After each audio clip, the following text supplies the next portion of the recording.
وہ بھی انسان ہے، میں بھی انسان ہوں، ہمارے حقوق برابر ہیں، میں روٹی پکاؤں گی تو تم ہنڈی پکاؤ گے۔ یہ بے غیرت عورتیں ہیں ایسی جو یہ بکواس کرتی ہیں۔ عورت کو پیدا ہی خاوند کی خدمت کے لیے کیا گیا ہے۔ دلیل اس کی رسول اللہ صلی اللہ علیہ وسلم فرماتے ہیں جو عورت یہ کام کر لیں، گننا کام کتنے بتا رہے ہیں اللہ کے نبی، فرض نمازیں، فرض روزے، عزت کی حفاظت، شوہر کی اطاعت، 4 کام کر لے، اللہ جنت کے سارے دروازے کھول کے گئے، جتھوں مرضی لنگ جا، جہاں سے مرضی اللہ کی جنت میں داخل ہو جاؤ۔ کوئی کام نہیں اس کے ذمہ سوائے ایک کام کے، اور وہ کام کیا ہے؟ خاوند کی خدمت۔ ٹھیک ہے، فرمایا جس کو 3 بچیوں سے آزمایا جائے یا 2 سے آزمایا جائے، 2 کی روایت بھی ہے، وہ ان کی نیک تربیت کرے اور نیک رشتوں میں ان کو آگے بیاہ دے، شادی کر دے، وہ جنت میں میرے نبی کا پڑوسی بنے گا۔ کہیں آیا اس روایت میں کہ وہ شادی کرتے ہوئے ایک ٹرک جو ہے وہ جہیز کا بھی ساتھ دے؟ اور اس جہیز نے ہمارے معاشرے کو ایسے چاٹ لیا کہ مرتے ہوئے بھی وہ کہہ رہا ہے کہ بندہ مر گیا تو کفن کتوں آئے گا، کوڑی والے دیں گے، منڈے والا دے گا۔ استغفر اللہ واتوب الیہ۔ ہاں یہ بات ٹھیک ہے کہ جب کسی عورت کا خامند مر جائے تو وہ زیب و زینت چھوڑ دے، زیب و زینت، بھڑکیلے کپڑے پہننا، میک اپ کرنا، بناؤ سنگار کرنا، کیونکہ جس کے لیے کرتی تھی وہ مر گیا۔ اب عدت کے ایام میں وہ سادہ زندگی گزارے، سادہ معمولی کپڑے پہنے، جب عدت گزر جائے اب اس کے لیے جائز ہے کہ وہ خوشبو لگائے، بناؤ سنگار کرے، شرعی حدود کے اندر رہ کر، کیونکہ اب عدت گزر گئی، اب وہ نئی جگہ پہ اس کو پیغام نکاح کا آ سکتا ہے، وہ کہیں نکاح کر سکتی ہے۔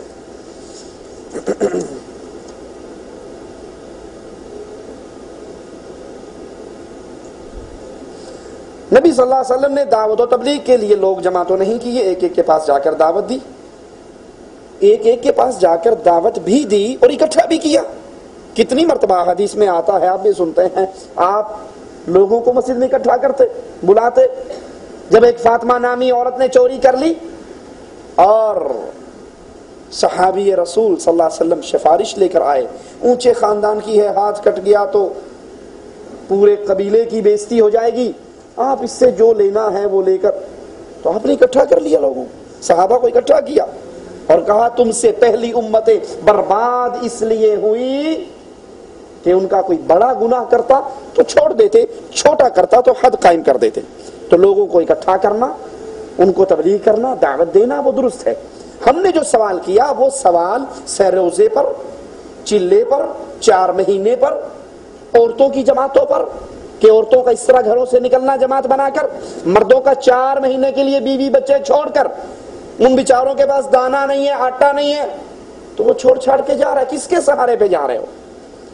اللہ نے آپ پر آپ کا حق رکھا ہے، آپ کے جسم کا حق ہے، آپ کی آنکھوں کا حق ہے، آپ کی بیوی بچوں کا حق ہے۔ یہ کوئی دین نہیں ہے کہ بیوی بچے پیچھے پڑے ہیں اور آپ 1 سال کے لیے جماعت کے ساتھ نکل گئے۔ عمر ابن خطاب رضی اللہ عنہ وارضا مدینے کی گلی میں سے گزر رہے، ایک گھر میں سے ایک نوجوان لڑکی کے گانے کی اشعار پڑھنے کی آواز آ رہی اور وہ شعر پڑھ رہی کہ اگر مجھے اللہ کا ڈر نہ ہوتا تو میں بھی آج کسی کے ساتھ کھیل رہی ہوتی، میری چارپائی ہل رہی ہوتی، یہ تو اللہ کا ڈر ہے جس نے مجھے اس بدکاری سے روکا ہوا ہے۔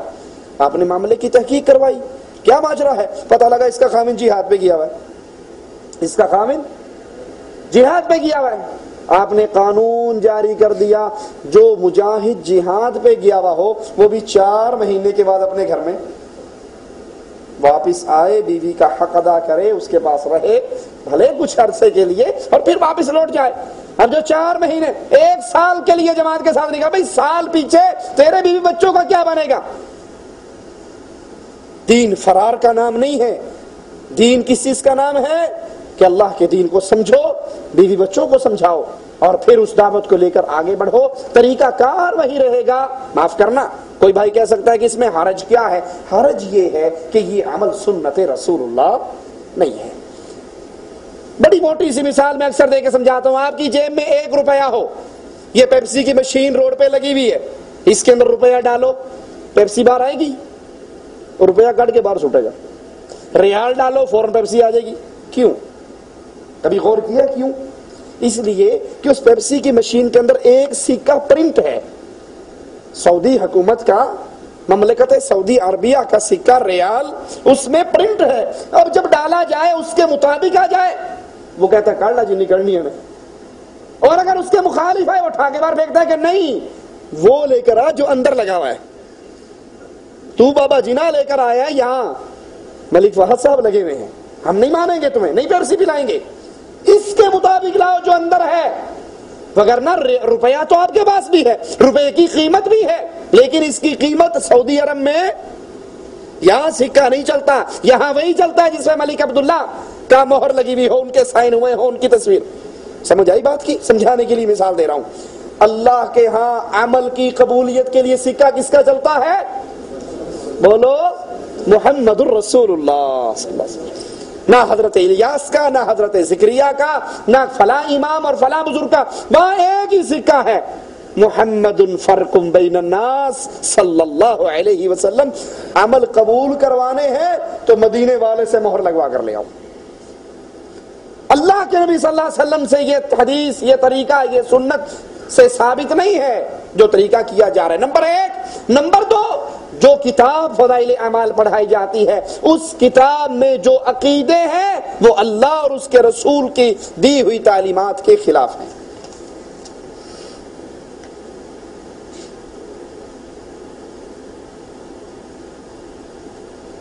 جناب آج کل کے دور میں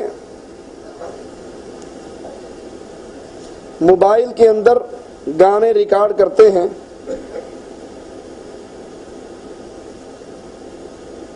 پھر اس موبائل کو اپنی جیب میں رکھ کے مسجد میں بھی داخل ہوتے ہیں، نماز بھی پڑھتے ہیں، اور اس کے اندر گندی فلمیں بھی ریکارڈ کی ہوئی ہوتی ہیں. تو یہ کیا ہے؟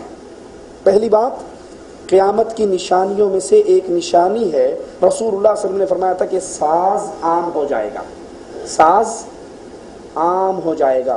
اور آج اللہ کسی کو بچائے تو بچائے، شاید کوئی گھر ایسا نہ ہو جس میں ساز، کچھ بھی نہیں تو ساز والی بیل باہر لگی ہوئی ہوگی، کچھ بھی نہیں تو موبائل ہے اور موبائل پہ جو ٹون بھری ہوئی ہے وہ لیٹسٹ انڈین فلموں کے گانوں کی ٹون ہے.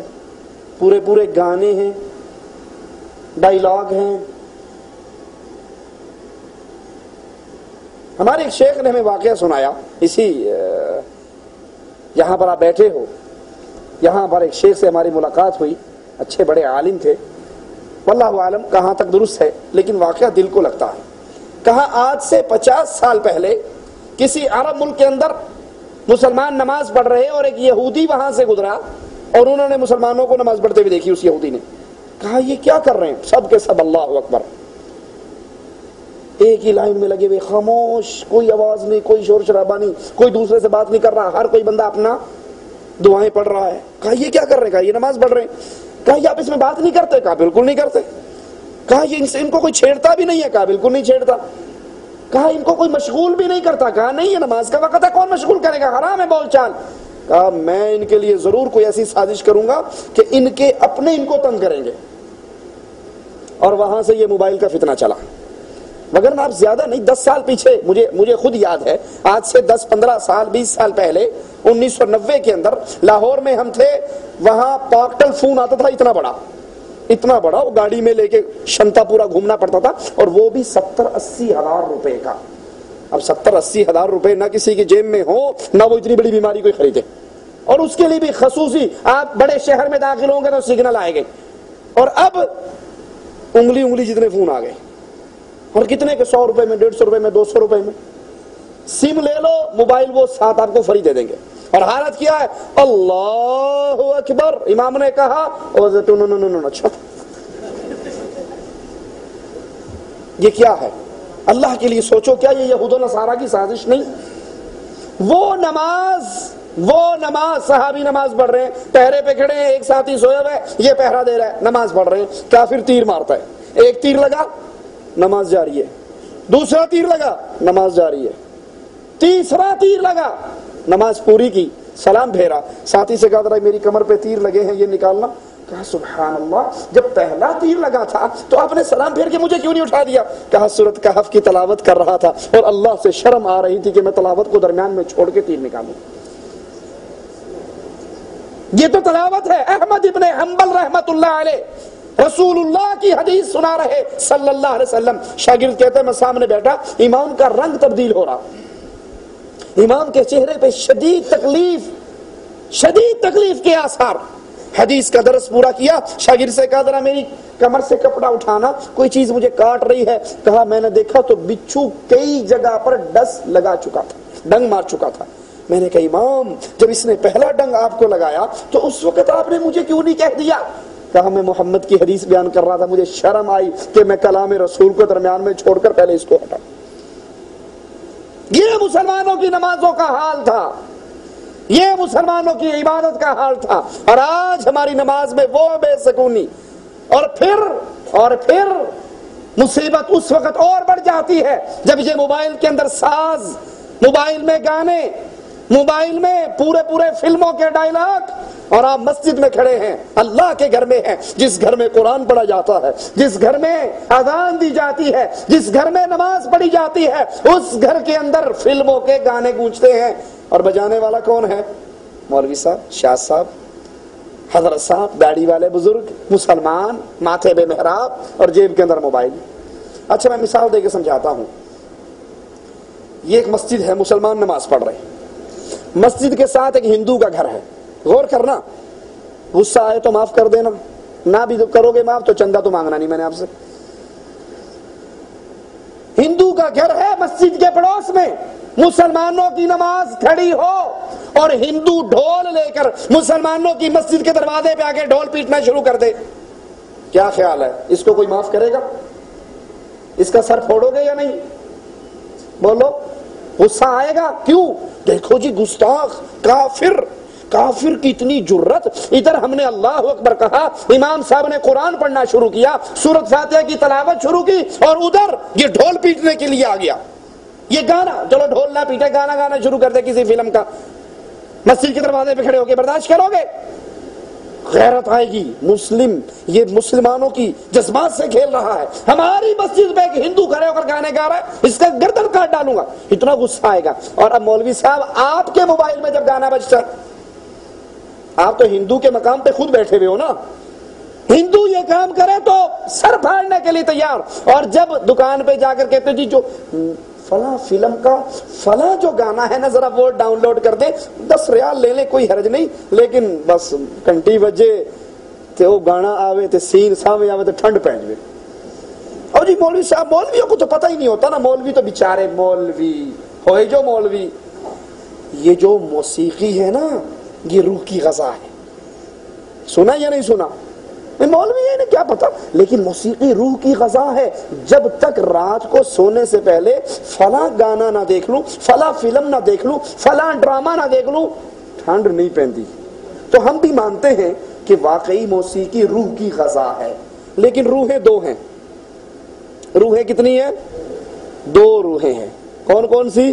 ایک خبیث روح اور ایک نیک روح، ایک جنتی روح اور ایک جہنمی روح۔